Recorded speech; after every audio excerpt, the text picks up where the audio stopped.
Chers téléspectateurs, bonsoir et bienvenue dans cette nouvelle édition de ce journal version française en ce dimanche 3 juillet 2022. Merci de nous retrouver pour vous informer. Tout de suite, concernant les actualités marquantes de ce jour, le projet de loi 005/2022 portant sur la refonte des règles fixant le régime juridique de la propriété privée non titrée a été adopté vendredi dernier par le Sénat à Annecy. Pour rappel, la modification de cette loi en octobre 2021 a rendu encore plus difficile l'accès à la terre, d'où cette révision. Suivez ce reportage. Le projet de loi 005/2022 portant sur la refonte des règles fixant le régime juridique de la propriété privée non titrée a été adopté vendredi dernier par le Sénat après avoir été adopté par les députés de Madagascar le 24 juin. La modification de cette loi qui date en octobre 2021 a rendu encore plus difficile l'accès à la terre pour la population malagasy. Pour y remédier, le ministère de l'Aménagement du territoire et du service foncier s'est entretenu avec toutes les parties prenantes, essentiellement la société civile, pour discuter de sa révision pour rendre aux Malagasy leurs terres, mais également pour améliorer la gestion foncière au niveau des collectivités territoriales décentralisées, selon le ministre de l'Aménagement du territoire et du service foncier. Cette loi concerne principalement les propriétés foncières urbaines et rurales non titrées, mais qui ont été mises en valeur par un individu ou un groupe d'individus. Après une mise en valeur durant 5 ans, le concerné peut procéder à la demande de titre foncier ou de livre foncier. La révision comprend également la limitation à 10 hectares le terrain faisant l'objet de demandes de titre foncier. L'adoption de cette loi constitue une grande avancée pour le développement de Madagascar et surtout pour l'autosuffisance alimentaire que l'État actuel se fixe comme objectif, selon le ministre de l'Aménagement du territoire et du service foncier, Holder Ramaoulmassi. L'intégration au sein d'une coopération accroît et améliore la qualité de la production des agriculteurs. La coopérative est l'une des structures appuyées par le projet de croissance agricole et de sécurisation foncière au CASEF, un appui matériel à la formation jusqu'à la recherche de marché qui s'inscrit également dans le cadre de la promotion des produits malagasy selon le témoignage des membres des coopératives durant la clôture de l'atelier de célébration de la Journée mondiale des coopératives hier. Les détails dans ce reportage. L'intégration au sein d'une coopérative est bénéfique pour les agriculteurs. En effet, la coopérative regroupe des producteurs et agriculteurs dont le mot d'ordre est la démocratie et permet aux membres de multiplier leur production, d'améliorer la qualité et surtout de trouver des marchés pour écouler leurs produits selon le témoignage des membres. Les coopératives sont l'une des structures soutenues par CASEF ou le projet de croissance agricole et de sécurisation foncière qui leur octroie des appuis techniques, matériels, des formations professionnelles mais surtout des marchés. Certains écoulent même leurs produits à l'étranger, aux États-Unis et en Europe à l'heure actuelle, dans le respect des normes requises par le marché mondial. Un appui complet tenant compte aussi des faiblesses et des besoins de chaque coopérative.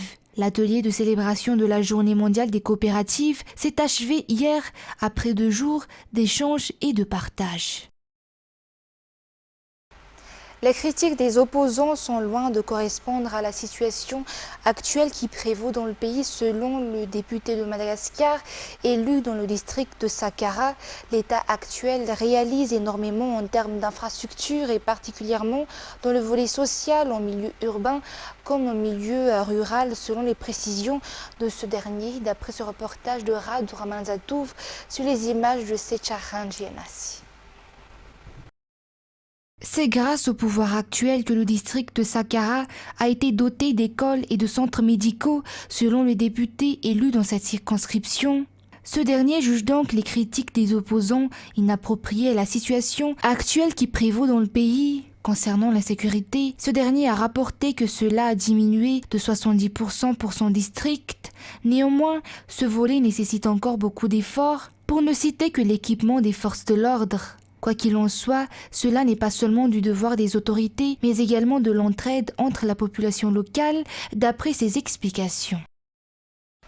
60 districts ont jusqu'à aujourd'hui bénéficié de lampadaires venant de l'État malagasy selon le rapport du ministère de l'Énergie et des Hydrocarbures. Nombreux ont été les députés qui se sont plaints de l'absence d'éclairage dans les ruelles durant la rencontre entre les membres du gouvernement et des députés la semaine dernière. Depuis hier donc, la distribution des lampadaires a repris. Cela a commencé à Ambujachi. Andoniana Martina, Barniana Denilson et Yves Janel nous en dit plus dans ce reportage.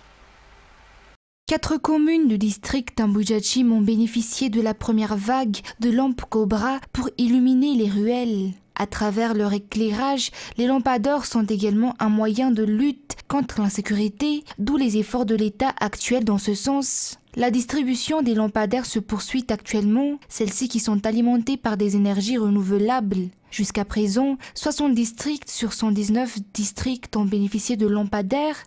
Les communes non approvisionnées en électricité seront prioritaires selon les explications du responsable au niveau du ministère. Le manque des contrôles de moto, la consommation d'alcool, la prise de drogue ou encore l'excès de vitesse sont entre autres les causes les plus fréquentes des accidents des deux roues.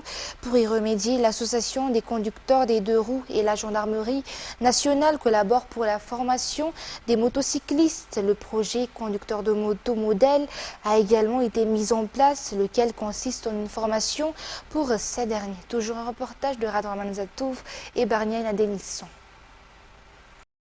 Cette collaboration entre la gendarmerie nationale et l'association des conducteurs des deux roues, RSC, a vu le jour il y a actuellement 2 ans. L'objectif est de réduire au minimum les accidents dus aux deux roues, d'harmoniser la circulation et de protéger l'environnement. Durant ces 2 dernières années également, 1500 conducteurs de moto ont été formés dans ce sens. La formation se poursuit encore à l'heure actuelle avec la gendarmerie. Pour cette nouvelle vague qui a débuté hier, 250 conducteurs seront formés. Le but est de réduire les risques pour la sécurité de tous. Et 3 personnes sont décédées de la Covid-19 durant la semaine du 24 au 1er juillet 2022, selon le rapport hebdomadaire du ministère de la Santé publique ce jour. Ce dernier rapporte 406 nouveaux cas de Covid parmi 6683 tests effectués. L'on constate donc une hausse des nombres de cas comparé à la semaine dernière qui était à 372.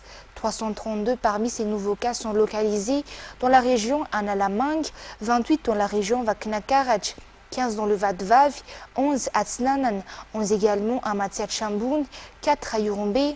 Les régions Itas, Bouin, Diana et Sofia rapportent chacun un nouveau cas positif. Actuellement, 846 personnes suivent un traitement pour la Covid, dont 8 présentant des formes graves.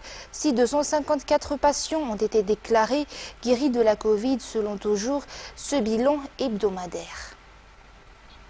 Et toujours dans ce cadre, face à la recrudescence des cas de Covid et à l'intensité de la saison hivernale, un médecin interrogé par nos journalistes a souligné que les grippes et la Covid sont désormais classées comme des maladies faisant partie de notre quotidien.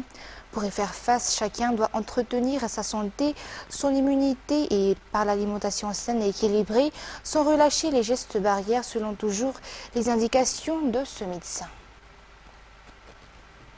Et concernant les actualités internationales de ce dimanche, de violents combats faisaient rage samedi à Lysychansk, grande ville de l'Est de l'Ukraine, au cœur de la bataille pour le contrôle de Donbass, tandis que la Biélorussie a affirmé avoir battu des missiles tirés depuis l'Ukraine. France 24.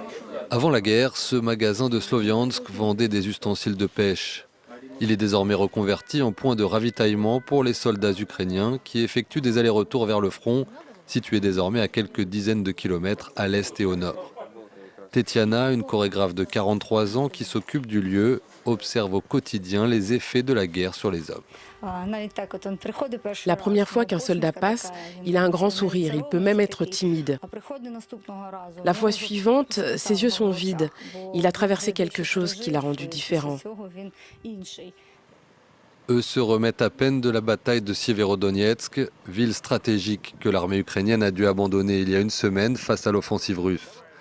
Ils ont perdu beaucoup de leurs frères d'armes et restent profondément marqués par ce qu'ils ont vécu. Nous nous battions dans des conditions inhumaines.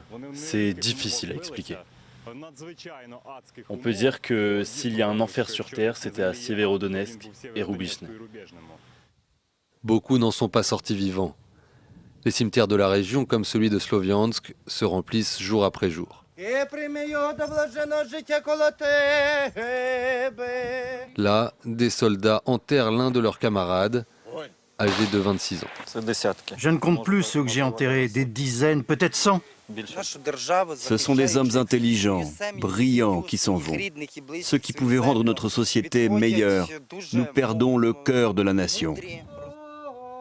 Une génération sacrifiée. Entre 100 et 200 militaires ukrainiens seraient tués chaque jour au combat, selon Kiev. Dans ce cimetière, des dizaines de trous sont creusés à l'avance pour les prochains soldats morts en héros. Des centaines de personnes ont manifesté samedi à Paris, Bordeaux, Lyon ou encore Marseille après l'annulation par la Cour suprême américaine de l'arrêt Roe vs Wade qui garantissait le droit à l'avortement au niveau fédéral aux États-Unis. De nombreux manifestants craignent désormais un effet boule de neige. Ceci est un reportage de France 24.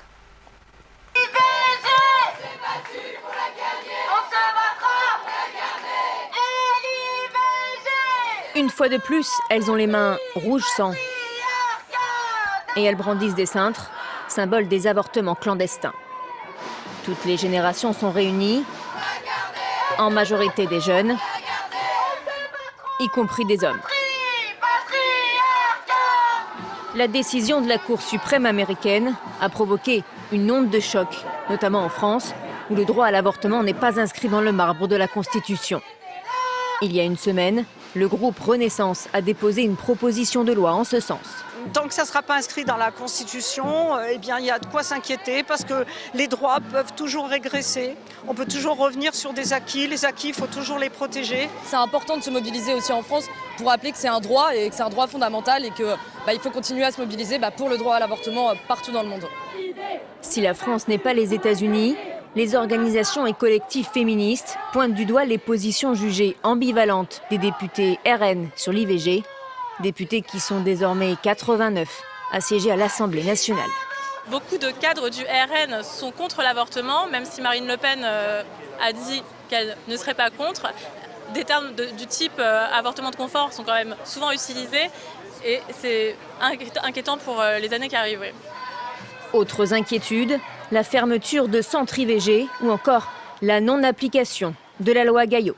La dernière loi votée en février pour l'allongement des délais et la pratique des sages-femmes pour l'avortement par aspiration doit être appliquée avec des décrets d'application qui doivent être formulés par le gouvernement. Selon le planning familial, chaque année en France, 47 000 femmes meurent suite à un avortement clandestin. Les États membres de la CEDEAO se réunissent dimanche à Accra pour examiner leur plan d'action face aux juntes arrivées au pouvoir par la force au Mali, en Guinée et au Burkina Faso. Lors du dernier sommet, aucune décision n'avait été prise et la CEDEAO s'était donné un mois de plus pour négocier. Plus de détails dans ce reportage.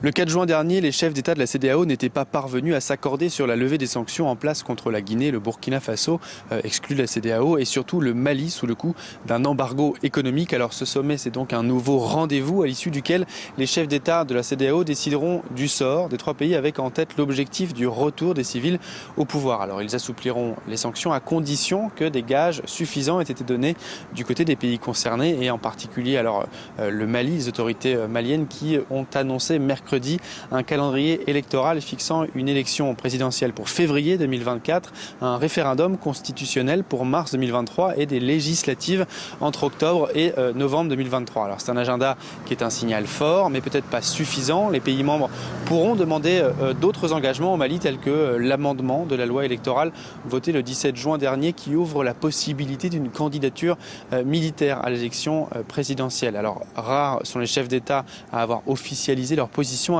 à ce stade, sinon le président nigérien Mohamed Bazoum, qui était jusqu'à présent partisan d'une sévérité envers la junte malienne. Malgré ces déclarations, pour l'heure impossible de dire si les chefs d'État vont donc s'entendre. Mais une chose est certaine, c'est un rendez-vous très important pour le Mali après presque 6 mois d'embargo. Et c'est également avec cette actualité que nous terminons l'édition d'aujourd'hui. Merci de votre fidélité. Passez une excellente soirée sur Viva.